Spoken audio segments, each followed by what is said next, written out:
This is H.E.R, and you know I got soul. Back in Vancouver with H.E.R. Welcome back, H.E.R. Thank you. Just want to get started. Of course, you released the B-sides. Now you're on tour. I guess to start off, talking about the journey and what that's been like for you over the last year or so. Absolutely. I mean, I released Volume 1 in September last year in 2016, and since then I've gotten so much love, and a lot has happened. So I just got off tour with Bryson Tiller. And now I'm headlining my own tour. I released the B-sides, and everybody's been loving that. So I'm just about to work on my album. Everything's just kind of falling into place for me. So I'm feeling really blessed. And I think it's really cool when you first started this H.E.R campaign. You wanted it to just be about the music. That Absolutely. was your focus. But of course, on your Instagram, it was always, who is she? Who is this person? But we're now at that point where we don't see those comments anymore. Everyone is just focusing on the music. Right. How did, just talk about that? Yeah, no, I appreciate that. I think everything kind of went as planned, and I'm getting the respect and the appreciation, just from my music, and that's exactly what I wanted. So I'm just thankful for that. And of course, you have the duet out with Daniel Caesar. Yes. Best part. Can you just kind of talk about how that song came together? Right. So I was actually in a session with Camper, and then Camper, our session ended kind of early, and I was still in the studio, and he came in with Tunji from RCA, and that was our first time meeting, and he was like, yeah, I'm a fan of your music, and I told him I was a fan of his music, and we just started playing our new stuff. I was playing him some stuff from Volume 2, which hadn't been released yet, and he was so into it, and we just picked up our guitars, and we started talking, and Best Part came to be, and we ended up in the studio until like 3, 4 in the morning. Yeah, and it was really organic. It just came to be. And of course, on your EPs, you didn't really put a lot of features on it. Daniel Caesar is one of the earlier features that you've had. I think Absolutely. You did a track with Snake Hips as well. How selective are you when it comes to collaborating at this point in your career? I think I'm open to collaboration. I just have to always, find myself and make sure I zone in on what it is I want to do, and just be in touch with my emotions. And sometimes as an artist, it's kind of hard to open up to other people, just emotionally, and that's the kind of artist I am. Like I like to talk before I write, or before I get into any kind of creation. Like I just want to talk and just talk about life and my feelings and everything. So I'm definitely open to collaboration. I'm definitely looking forward to working with a lot of different people in this coming year. But it's cool. And another song that you put out is Rather Be. And I think this was a really interesting song because for a lot of your records, they have been really vibe-driven. But this is the one song that you really showcased your vocals. Thank you. And it brought out a different side. So just kind of talk about the approach with that record. I actually wrote that song when I was like 16. And it was really an emotional record. I mean, I wrote it on keys. And I think it was just pure, like you said, just vocals, just pure emotion. Like I think that's what that was. And I decided to put it on the B-sides project since it didn't go on Volume 1 and Volume 2. Yeah. I'm just curious, what was the response for that song? Because like I said, you kind of are in that fine line between what's modern and what's classical, and here you are coming with a classic ballad. What was the response from your fans? Yeah, I didn't expect people to like really love that song, but when I ask people what their favorite song is on the B-sides, even on my shows, that they say Rather Be. So people just are loving that song, especially couples. I think that's the song couples really love. This is an interesting question, but I want to ask you anyway, because for a lot of new fans that have just come to your show for the first time, they're seeing you picking up these instruments, you're singing live. But a lot of fans of, even before the H.E.R era, fans of you, they recognize and they've known of this talent for a long time. But knowing your talent is one thing, but being celebrated for it is another. And I think you're at that point where people are starting to celebrate your talent. So, how does that make you feel? I just honestly go on stage and have a good time, and it's something that I've been doing for a really long time as far as playing instruments. I've been around a lot of like older musicians my entire life, and a lot of artists, period. So I don't know, just seeing the instruments displayed in a different way as far as, through Volume 1 and Volume 2, it's just different. I don't think it's like it's being celebrated differently. I just think it's now they're seeing it differently. But I just like to have a good time. Absolutely.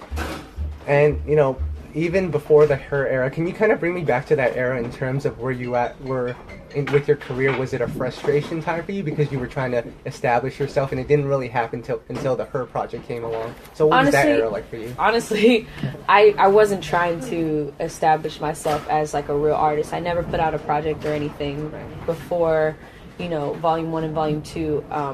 I was just growing up. I think I just found the evolution of woman, and I needed to grow. And I don't think there was only frustration in that, all the things that happen when you're growing up as a young woman. And I've been signed for a really long time, but there was never that angst of like, okay, I need to put out music. Like, I always told myself to trust the process, and I knew I wasn't ready when I was 13. I wasn't ready when I was 15. I wasn't ready when I was 17. I had to find myself, and I've always been H.E.R. H.E.R was just the breakthrough, and the representation of all those years. I was working, and that was really just the evolution of me when I finally came out. It wasn't that, okay, now I'm going to do this. Yeah. That has always been the plan. Having Volume 1 and Volume 2 and showcasing my emotions and finding myself has always been the plan since I got signed. So it wasn't so much of a switch up or like I think I want to do this now. It was like, okay, now I'm ready, and now I can showcase exactly what it is I want to do, and people can know the real me. Right. So when you look at some of the music you recorded before H.E.R, what are some thoughts that come to mind? Was that just, the evolution, like you said? Was it a little bit of trial and error? Was it just, are those still songs that might come out? Yeah, well, I mean, I've been recording for so many years, so like I said, it was really the evolution of me, and some of the songs, like I said, were made like when I was 16, so all these songs are kind of a collection of stuff that I went throughout the years. I guess the earlier stuff, it wouldn't make sense because I was so young, and I'm in a different place now, so I finally found that those songs, that were cohesive and that fit in the world of now, but were still me. Right. So, just to wrap it up, with this project, with everything that's happened, we're at the tail end of your tour. Volume 1, Volume 2, both out. Now, I guess, what are you most proud of, when it comes to this era? Because I think from a entrepreneur standpoint, you were able to bring your career to new heights. As I mentioned earlier, people were trying to figure out who you were in the beginning, but now it's just about the music. What are you most proud of? What am I most proud of? I'm proud of, like you said, just building that fan base, that love for music, music period. And I think that in this era, we're kind of like in this anti-star world, and it's really not about the looks, and it's not about association, but it's really just about the music, and people are free to do whatever they want, and people will accept it as long as they're true to themselves. So I'm just proud that I've been able to stay true to who I am, and be honest, be truly honest in my music. Absolutely. And just 2 more questions for you. I talk to your producer, DJ Camper, all the time. One of the things we had talked about was this artist named H.E.M. Is there any connection with you? Because I know there's a lot of talk on Instagram, but if you could clear the air, is there any connection between him or her? No, not at all. Not at all? Okay. And then lastly, one of the things that I really appreciate you, and you kind of mentioned it on stage, and Bryson Tiller has actually called you the person that's going to save R&B or bring it back. But the thing that I really appreciate is that you really champion R&B. You actually hold that to who you are. A lot of artists nowadays, they try to shy away from that term R&B. So I guess, do you feel like there's a responsibility on you to help, bring R&B to the new generation? I think R&B is doing that on its own. I don't think I have a responsibility, but I think that R&B is in everything, and it's just about really, being in touch with that and being proud of calling it R&B.